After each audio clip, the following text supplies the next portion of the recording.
I'm going to introduce Professor Tim Moore to the lectern. Tim is the Deputy Director of the Australian Centre for Child Protection at the University of South Australia. Drawing on his youth work background, Tim's research work has focused on how services and systems might be improved to better meet the needs of children, young people and families, and he believes that policies and practices are always improved when children are actively engaged. During the recent Royal Commission, Tim worked with over 1,600 children and young people to understand what they want and need from adults, services and communities to keep them safe. And he's about to share some of the things he learned from children and young people about abuse prevention. Thank you and welcome, Tim.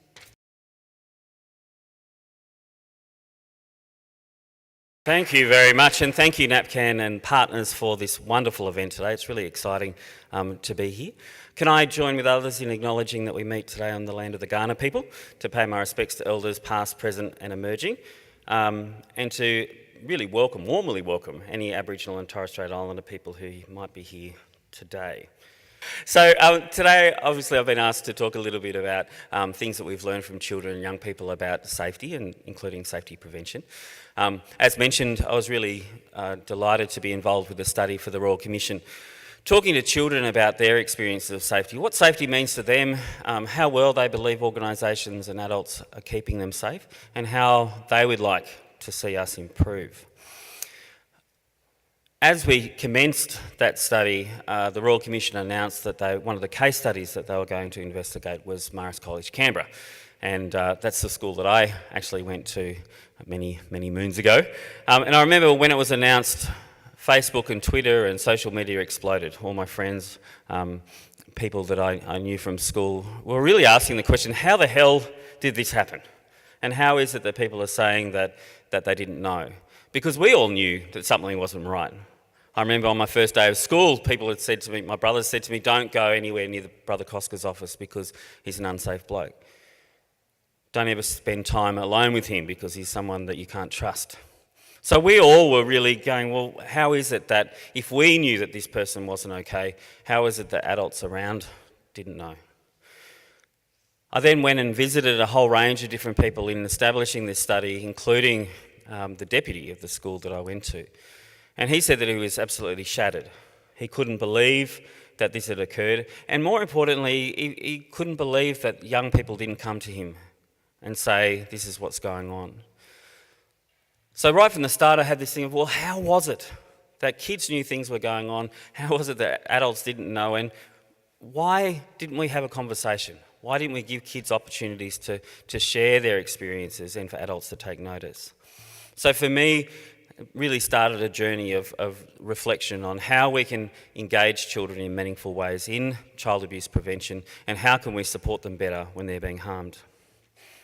So as I said, much of what I know about child abuse prevention I've learned from children and young people, including those involved in the study, where we talked to 1,600 kids aged 4 to 18, and really wanted to answer those questions of what does safety mean, what safety concerns do you have, what do you need to be safe and feel safe, how well do institutions do in keeping you safe, and what needs to be done to improve your safety.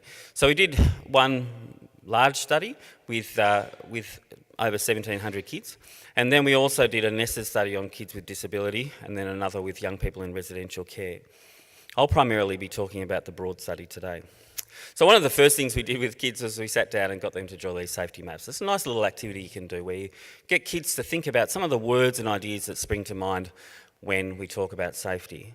We then asked them to identify 5 places, people, things that made them feel safe, and then also repeated it for where we looked at what it was like to be unsafe. The reason why we did that was because we didn't want to come in with assumptions about what safety meant to kids. We wanted to hear from them themselves, so that the way that we theorised safety was very much child-informed.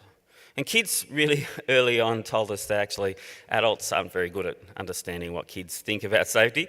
They said, safety is something that you experience in your body. It's not something that is going on around you necessarily. For us as kids, it's something that we experience. So, kids talked about things that I'm probably experiencing now, clammy hands, dry throat, those sorts of things. And they said that those sorts of things were more important to them. They said adults get too focused on risks and things that might be surrounding us, and they don't listen to us about what we need to feel safe, because they saw feeling safe and being safe as two very different things.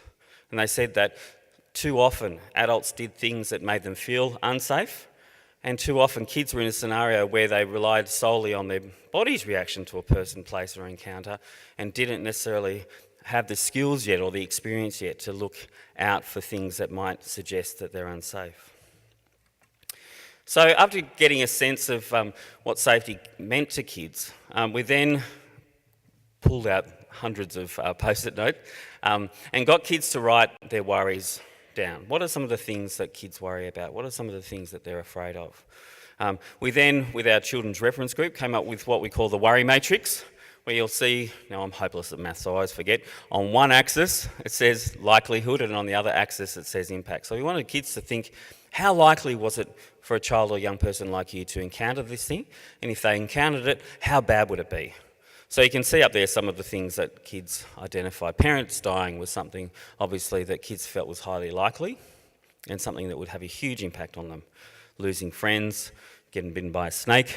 As you can see, ghosts was something that lots of kids were worried about, but when they sort of unpacked it, they went, actually, maybe it's not very likely.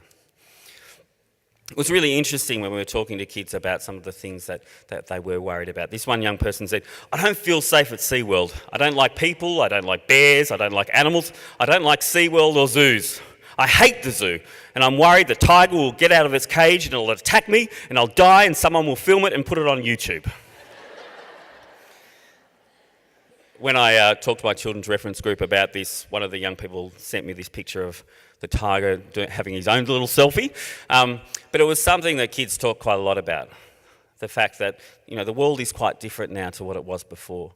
That adults either freak out about things they don't understand, or they don't appreciate some of the risks that children experience. So for this kid, the central part, the thing that she was most worried about in the end was having her death by a tiger on YouTube. So some of the things, we then got the kids thinking about the Royal Commission and what it aimed to do, and we asked them, what are some of the issues that are most relevant to the Royal Commission? Number one was creepy adults. Every child said that they came across an adult that made them feel weird or uncomfortable. Kids also talked a lot about bullying, and I remember we had quite a long conversation about it and said, is this really something that the Royal Commission should be interested in? And the kids said, well, yeah, absolutely. Because if we get bullied and adults don't step in and help us and protect us, then why would we come to them if we were being abused? We're watching all the time to see whether or not adults are dealing with the little things, to see how they might respond to the big things. And, bullying was an ongoing concern for most of our kids. Peer pressure, favouritism was an issue for lots of kids. And at the time, Daniel Morecambe was very much in the news, so every child was really quite anxious about abduction. They were quite fearful that they were going to be kidnapped, which I think actually highlights something for us to think about during National Child Protection Week 2, is about how we inform kids about risk, because all the kids knew about child abduction, but none of them realised that adults actually were aware of it, and the police were more likely to be on, patrolling the area, that adults were hyper vigilant. So kids felt that because they hadn't heard or seen adults talk about these things or deal with them, that maybe adults weren't fantastic. So again, the worry matrix is a nice little activity you can do with kids. When I've done it with younger children, so the 4, 5, 6-year-olds, sometimes I've talked about it in regards to like a balloon in their tummies. So say, when you get really stressed out, you can sort of feel this pressure inside. And so if it's a little worry, it might be like this big, but if it becomes a bigger worry, it might be up here and you're pushing it down and then worry that it's going to explode. So kids, again, can use their bodies as a way of deciding how big a concern it might be for them. And we need to have those conversations, I think. Just as a side note, for people who are interested in doing this type of activity, maybe don't leave kids unattended with a whole stack of post-it notes, because this is probably what you'll return to. So, obviously today we're going to be talking about prevention. Just as a reminder, because I know lots of you are the experts in this sort of area, but when we're talking about prevention, we can talk about primary prevention, secondary prevention and tertiary prevention.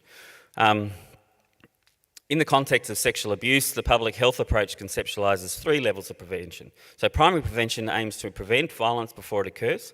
It includes strategies that aim to tackle the underlying causes of abuse and bolster protective factors. So it's really looking at the whole of the population. How, as a community, can we keep kids safe? Secondary prevention or early intervention occurs. It's all focused on early detection of risk or early manifestations of child abuse. So it's really looking again at populations who are more at risk than others.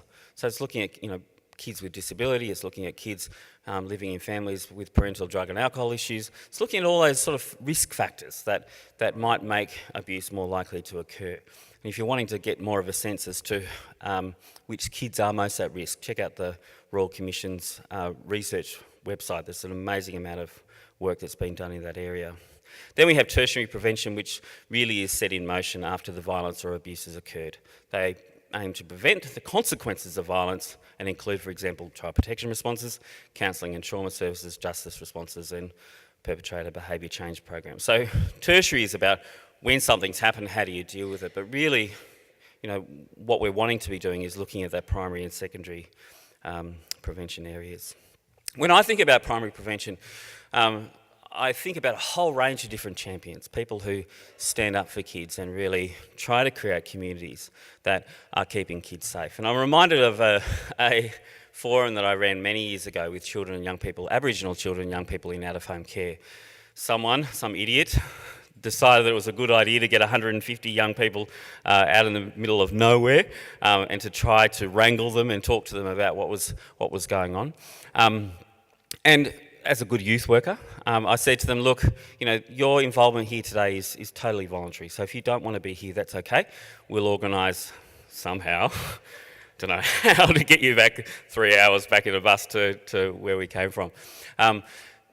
So I remember during one of the breaks, a group of big buffy boys, these big boys came up to me and said, thanks Tim for inviting us, but we were taken from our families when we were really little, and it's really nice to be talking about culture and stuff, but we don't really think we have much to contribute because we haven't really been a part of it. So I remember Auntie Agnes Shea, one of our Ngunnawal elders, was standing over in the corner listening, and she came over to the boys, and she looked up at one of the biggest, buffiest boys, and she's tiny, about yay big. She put up her arms around his neck and said, "Welcome home. It's been too long. We've missed you. We love you. We're so excited to have you back where you belong." Well, these big buffy boys started crying. I choked up because really it was this powerful moment where she reclaimed these kids who felt that they didn't belong. Kids who were outside of their community, kids who didn't feel as if people loved them, who supported them, who would fight for them. When we think about kids who are most safe, they're kids who are surrounded by positive adults who care for them, who love them, who fight for them. This is a kid that's going to do well. He's surrounded by these adults who are delighted by him and who will protect him. But when we see kids as not having worth, as not being ours, as being someone else's responsibility, they're more likely to be hurt, neglected. When we see them as having no value, as being rat bags or scum bags, we allow them to be abused and assaulted. When we let them be vilified or see them as being less worthy, we leave them in unsafe places. They remain out of sight and out of mind. In 2016, the Valuing Children initiative asked adults to describe children. The top 5 words were spoilt, fortunate, lazy, selfish and vulnerable. In that same study, 49% of adult respondents said that kids have too many rights, while 32% felt that kids' opinions aren't as important as those of adults. Maybe most relevant to today, almost 1 in 5 said that they didn't believe that the well-being of children is a shared societal responsibility. They thought it was their responsibility to look after their kids, but not to look after kids who are outside of their families. During National Child Protection Week, I think we need to do better. So, what did we hear from children and young people? One of the interesting things that came from up in very in the focus groups early on was around the fact that kids were vulnerable because they were little. Children talked again about the vans and said, adults will never get picked on in that kind of way. Like a van's not going to pull up and grab an adult and throw them in the back of the van in the way that they might with kids. A couple of the kids said, how about the elderly though? Like maybe, if they're like really weak, then maybe they could get grabbed and thrown in the back of the van. Then one of the other kids said, no, they'd have like a walking stick and they could bash the baddie and whether they'd be safe. And so a couple of the kids started talking a little bit about that and going, actually, adults probably have things to protect them. We've got mobile phones and walking sticks, things that we don't really have. So we're vulnerable not only because we're little, but because maybe we don't have things to protect ourselves. But they also felt that they were vulnerable to abuse because they were children within a world that didn't necessarily value kids and where adults really had a lot more power than children. They said that adults can do pretty much whatever they want to do because they're adults and we're kids. And they said sometimes we get these messages that, our bodies are our own and no one's allowed to do anything without our permission, but that doesn't sort of play true a lot of the time. That was particularly the case for kids with disability who said, when they were getting intimate care from carers and the like, no one asked them if they could touch them, no one asked them if they could lift them or move them. So really this sense of a lack of ownership over their bodies was significant for them.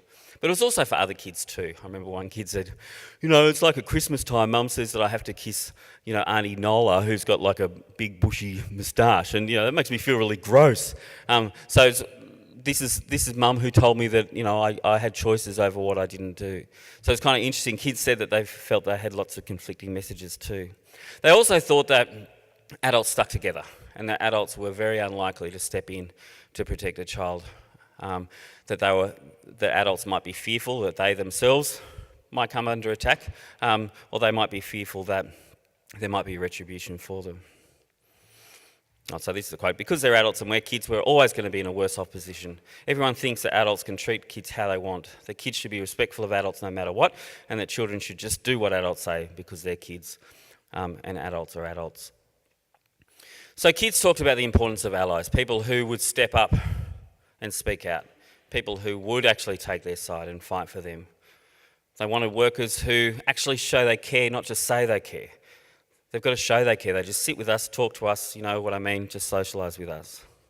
Kids really focused on relationship. In fact, relationship was central to children's understanding of safety. They felt most safe when they were with trustworthy adults and peers, and least when they were alone.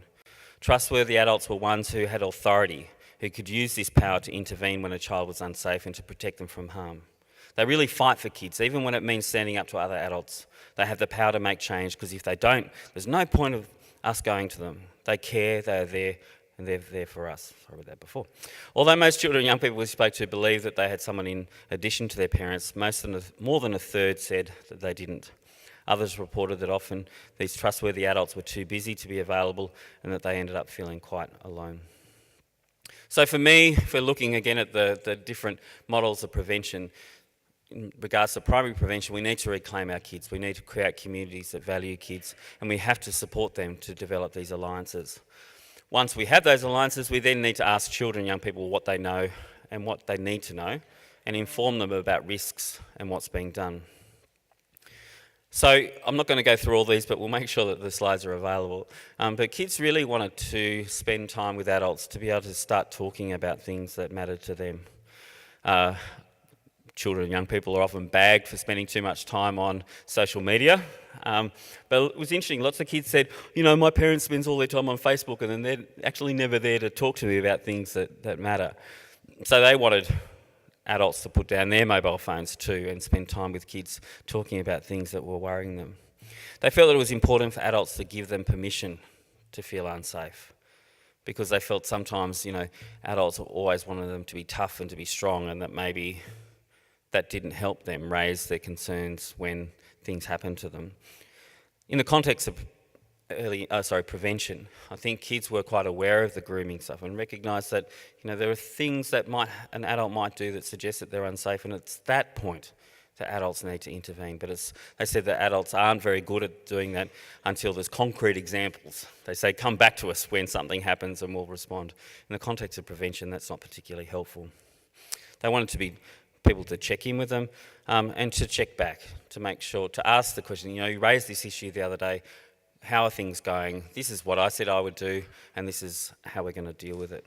But kids said no one really talks to kids about what really could happen or tell them not to worry when the thing they're worried about ain't going to happen. So kids are all stressing about the wrong things, and they don't know what to do if something real bad happens because no one talked to them about it. Throughout the life of the Royal Commission, we heard lots of examples of where children did feel unsafe, but adults didn't pick up on that and didn't give them opportunities to talk about that, and kids ultimately were harmed. So this is part of the evidence to the Jonathan Lord case, which was focused on the YMCA. You can see some things here that this child said. I definitely didn't feel comfortable. I didn't want to be around him. My gut was telling me something wasn't right. Although he was really nice, he was still suspicious.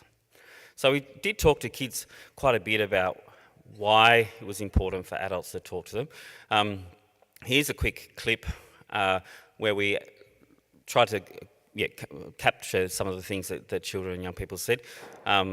When I talked to the kids about how we can start talking to children about some of these things, they said, make sure that, tell adults who want to talk to kids about this stuff that they need to come in and really get our attention so that we know that's kind of important.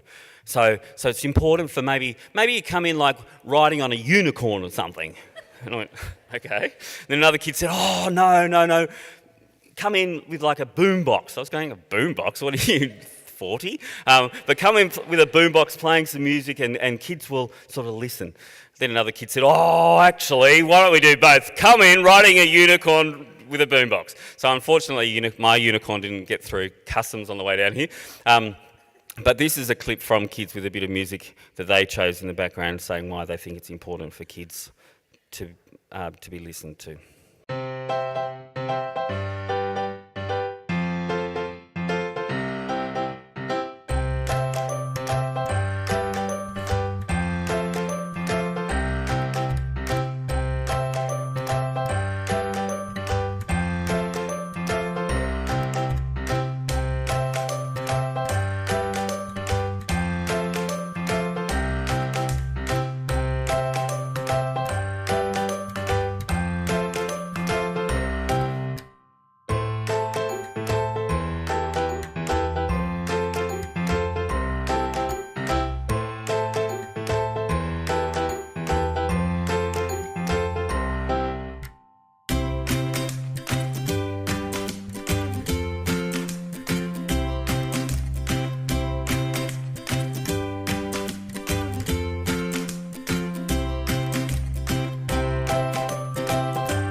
Ultimately, I think kids were very focused on the fact that they saw the world in different ways to adults, and that they believed that really adults needed to spend some time with them understanding what's actually going on. Because as I said before, sometimes we as adults freak out about things because we don't necessarily understand it. So as well as asking kids about what they need to be safe and what their concerns and things are, children felt that it was really important for adults to inform them in child-friendly and child-appropriate ways about some of the risks that might surround them. As I said, they often heard things in the news from their brothers and sisters, from friends at school about things that might be worrying, but rarely did they hear about the things that adults were doing to keep them safe. So they felt that it was really important for us to start by asking them, well, what have you heard? What are some of the things that are going on in your life? What are some of the things that other kids are worried about in these sort of natural moments? Obviously, we spend a lot of time doing a whole lot of activities, which, I support you to do, but I think more importantly, it's about having those informal discussions with kids, trying to get a sense as to what's going on. And then once you know what their concerns are, talking to them about what you and our communities are doing and what they should do if they feel unsafe on the street and the like. One of the things that came through quite strongly for children was that they felt that other than these trustworthy adults, their parents and people that they had these connections with, they often felt that every adult in the community was unsafe. They were a potential offender because they've been sent all these messages all the time that strangers would take advantage of them. So they felt that most kids were scared of most adults. They also, interestingly, thought that adults were scared of kids. They said, adults don't like talking to us about this stuff. Adults don't like having these conversations. And you can see them, one of the boys said, you can see them, like their eyes just like get all wide, and then they sort of try to sway out of the room because they're too scared to talk about this big stuff. They also felt that sometimes men in particular were scared about about protecting kids. And I have to say, I've experienced it myself. When you're at a shopping mall and a child's fallen over and is crying, you can't see their parents. The natural reaction is to go and grab the kid and make sure that they're okay. But there's also this little voice going, oh, don't do that. People might think you're a pedophile, or some people might think you're acting inappropriately. So we, as adults, I think, need to man up a little bit and say, actually, my primary responsibility here isn't not necessarily about how people will see me, but more so the safety of children.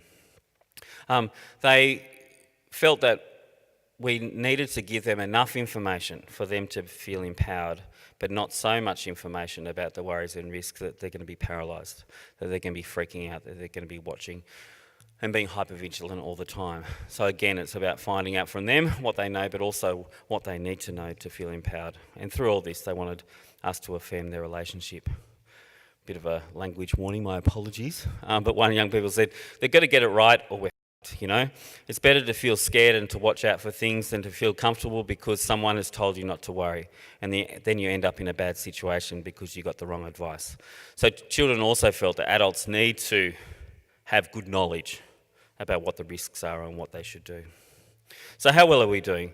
Again, I won't go through all these, but in the Australian Safe Kids and Young People survey that we did as part of the Royal Commission work, we asked children about the adults and organisations that they work with. About a third of children and young people in that study felt that adults talk to them about things that worry them. So a third's okay, but 2/3 weren't quite sure, and about a fifth of children said that adults never talk to them about things that worry them. Less numbers believe that adults knew them well enough to know if something wasn't right, and almost a half said they were more likely to rely on a friend if they were worried about the behaviours of an adult or a peer. Now I realise I'm over, so I'm going to talk a little bit quicker. I can see the anxious looks in the audience, so I'll keep moving. Reclaiming our kids important, asking kids, informing them about risks and the like. The last two are about supporting them to find solutions and empowering them to protect themselves, their friends, and seek support. Children were really upset that adults didn't really help them make decisions when things were going wrong. They felt, particularly those kids that we talked to who had been abused, they said that adults were really quite good at finding out if they were okay and supporting them through a process with child protection or with the police or what have you. But then they said if child protection or police didn't intervene, all the adults then sort of dropped the ball and sort of looked at them in an awkward way and didn't provide them the care that they needed when they felt most vulnerable. So one said, when the abuse happened to me, they were good at talking to me, helping me, but then when child protection didn't do anything, everyone left. They wouldn't look at me in the eyes when I needed help most. I was the most alone. So kids said that we need to support them, to help them make decisions about what should be done, to be supported in finding solutions and being empowered through this reporting journey. So really what we're trying to do, what I'm advocating for, is what Kay Tisdall calls a dynamic process in which adults take responsibility for keeping kids safe by listening to and respecting their perspectives while empowering them to contribute to their own protection. Just want to flag very quickly that children in our study also felt that it was quite tough when they encountered other kids who were in pain. Most of them had talked about having a friend or a family member who'd been abused or harmed, and it actually had a huge impact on them. They worried about them, they were scared. And adults were saying, no, don't worry about it, they'll be okay, we'll look after them. But kids were actually there. I'm the one that they're coming to for support. In fact, 59% of kids in the survey said that they would most likely talk to a peer before they talk to an adult. This is compared with 54% who said they'd go to their mums, 33% who'd go to their dads, and only a quarter who said they would go to a professional, including a teacher. So primary prevention is about reclaiming and asking. Secondary prevention is about informing and supporting. These are all from a children's perspective. And at tertiary level too, we want to empower our kids. Which is nice. When I was writing out the other day, I went, oh, hang on a minute, those little yellow letters become raise. So we want to raise our expectations about children and young people, the benefits of engaging them and our capacity to keep them safe. We want to raise children and young people who are well connected, well informed, empowered and confident to seek support. We want to raise the alarm when we see children who are being hurt. We need to step up and speak out, and we need to raise our gaze from what we need to do to what we want to achieve. So thank you very much. That's the end of my presentation. I'm very delighted to now join with others in having a bit of a panel, Q&A, where we can talk about this stuff more.